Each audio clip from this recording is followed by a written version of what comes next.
Hello everyone and welcome back to another AFK Journey video. In this video we're going to be going through the top teams I've come up with for Supreme Arena for this week, leading it off with the free-to-play teams. So free-to-play team number 1 is going to be the Theodore Siren combo with Nero to take an enemy Lily May interruption. We have Callan in here to be protecting the whole team, Graveborn Phantom Spirit marking Siren for that synergy, and we have Bonnie to apply her debuff, and Bonnie is actually on a tile which she will not be jumpable by Sylvina. That is important when you're trying to put Bonnie on defense.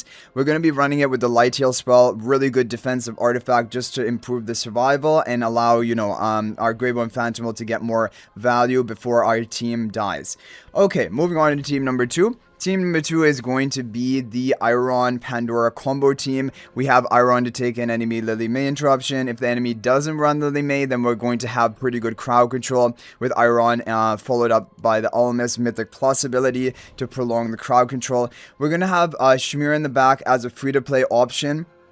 However, for this hero, you can also replace for Freerin if you have Freerin built. Freerin is going to be better. Freerin as an ultimate damage nuker is one of the hardest ultimate nukers in the game currently, and it is instant. Shamir takes a little bit of time for a ghost to reach the enemies, and that is where there's, a little bit of that. But yeah, overall, this would also be a strong option, and if your Freerin is not fully built yet, you can run Shamir for now, and also if you have high Paragon upgraded Shamira. We have the while the Phantom will further buffing up the damage of Shamira, and this will be with the Star Shower spell. The damage output will be higher from using the Star Shower spell, and Ravion for further buffing up the heroes in the back. Okay, team number 3 is going to be another Graveborn team. Now, this map effect, I didn't talk about it yet. This is going to be a map effect that if you run healers and you have excess healing, you're going to deal additional damage to enemies and also immobilize them. So healers are going to be rewarded in these final map 2 and map 3. And so here we do have a Graveborn with a bit of healing. Ludovic has a lot of healing right from the beginning of the match. And we're also going to run the Earthshell spell for more damage reduction so that we should be able to get that excess healing. We have Lily May to interrupt the enemies. We have Aurora, who's just a solid hero for PvP, and everyone has Aurora built and probably even invested, like in exclusive equipment I'm talking about. And then we have Damon here buffing up the Graveborn Phantom, and Graveborn Phantom marking the Shadewing. Shadewing can work even if you have him at low copies, and definitely if you have a Mythic Plus or above, that is more than enough to get him to work. But yeah, if you can Paragon him too, then it will be even better, but mainly for this season because Graveborn Phantom is so strong. So this should be a good third and final team that you can run, taking advantage of the Graveborn Phantom and some healing, and that is going to be it for the free-to-play teams. So we're going to move on to the mid teams. Okay guys, so we're going to move on to the mid teams. Mid team number 1 is a little bit on the interesting side. However, I have done a lot more testing recently in duel battle, and I think that against a lot of comps, especially those more stroll oriented gunner contest comps, having this really high damage over time team with Igor to then stroll out and have all the enemies die right before his feet, this is going to be a very good team option. It deals with a lot of what is strong in the meta right now. And yeah, so we have Callan for the protection. We have Graveborn Phantom marking the Bonnie. And we have Bonnie and Citrana on tiles where the enemy Sylvina will not be able to jump on them, which is important because that will interrupt them. We have Nero to spread Bonnie's and Citrana's debuffs. And we have Igor in the back to stroll out the enemy once all debuffs are landed and damage is ticking over time. We have the Light Heal as well for more protection just to survive a bit longer and allow us to set all of our debuffs up. This is a really strong team. It is one of the top basically damage over time teams out there. And I think it's a really good option for a mid-level if you have these like Igor and Citrana built. Okay, moving on to team number 2. This is going to be the Pandora team with Iron, but it will be running Freerin instead because Freerin, like I was saying, is basically the best ultimate-based nuker right now. So if you've invested into your Freerin, like, Paragon 2, Paragon 3, maybe even Paragon 4, by the way, if you're wondering how high should your Paragon upgrade Freerin, basically as high as you possibly can because it will improve her damage output for Dream Realm, and also she is really good in PvP as an ultimate nuker, and she does well in this comp.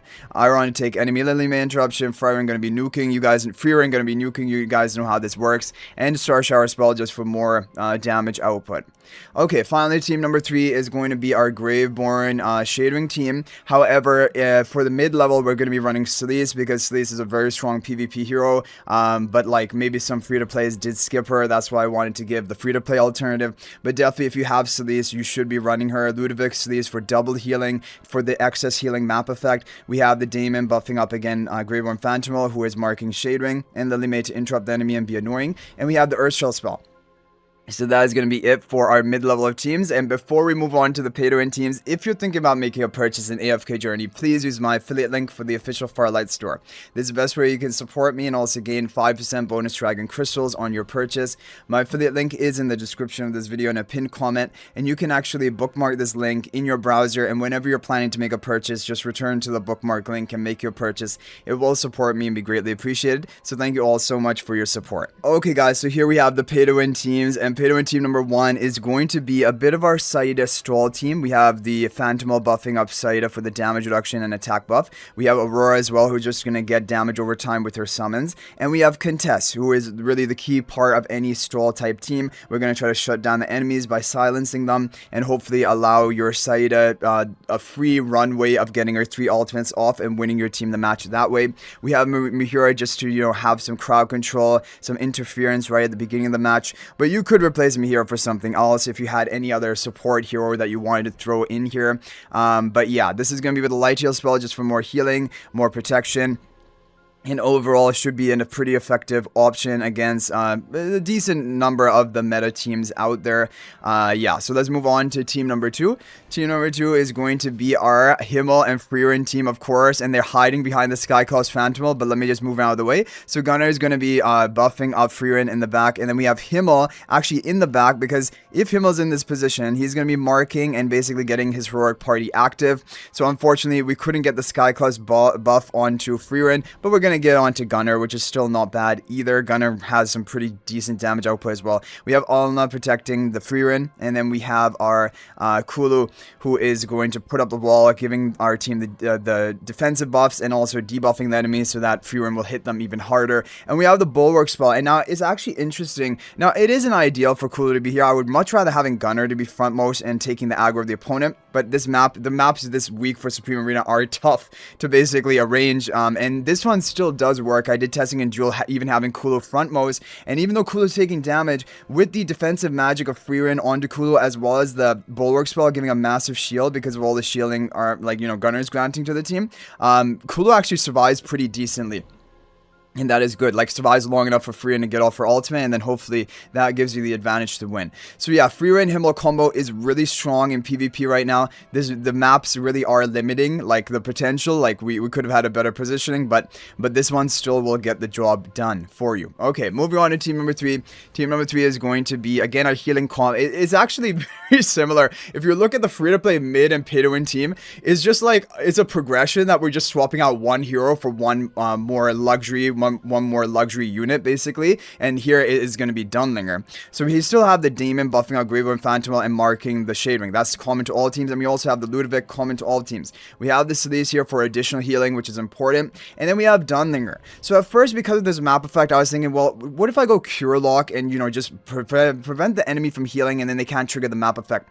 But then the problem is my team becomes weak to a lot of ultimate based comps. So I think it still probably is better to just have Spellbind and let the enemy do their healing thing.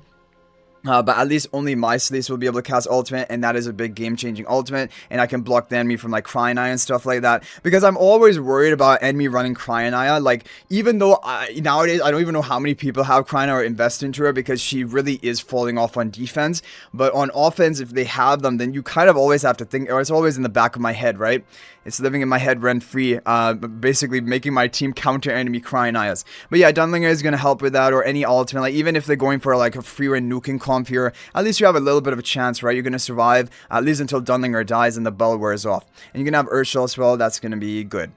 So basically, guys, that is going to be it for the teams. Hopefully they work out well for you this week. If there's any other interesting teams you would like to share, you can copy and paste your formation ID into the comment section. That's always interesting to see. Thank you guys all so much for watching. That is going to be it for this video. And if you're thinking about making a purchase in AFK Journey, please use my affiliate link for the official Farlight Store.